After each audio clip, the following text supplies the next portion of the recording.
Hi, I'm Pastor Jonathan, and I want to welcome you back as I continue this kind of conversation with Bill Clough as we talk a little bit about our church and this unique season of ministry that we're in that we call post-pandemic ministry, and maybe answering some questions that you might have on your mind, or answering questions that might give you insight as to where I believe that God is leading us as a congregation.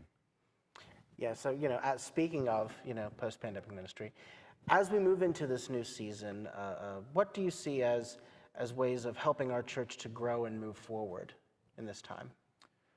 Yeah, that's a great question. I think sometimes we have to clarify, what do we mean by grow?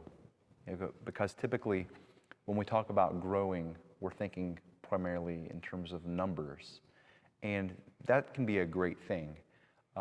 But unfortunately, sometimes when we focus on just attracting people, we end up compromising our identity or our values. And so I think that we really need to grow in terms of authenticity.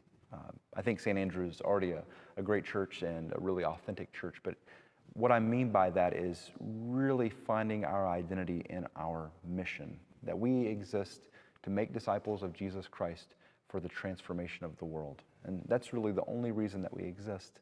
And if we're not doing that, then we're missing our purpose.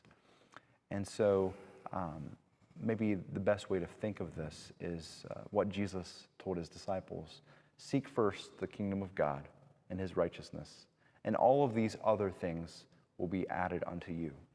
And so I think that when we focus on who we are and why we exist, when we focus on our mission, when we focus on seeking first the kingdom of God, then God's going to take care of all of the other things. That folks who are looking for a place to get connected, they might be compelled. And I honestly think that we're starting to see that now as we see people joining us for all of our worship services every week. We're connecting with new folks all the time. And I like to think at least, that they are compelled by our focus on being disciples who make disciples. And so I guess to circle back around, growing for me means that we really grow in the area of authenticity and focusing on our mission and ministry to make disciples. Okay, great. Well, we'll go ahead and continue this conversation next week. See you next time. Thank you.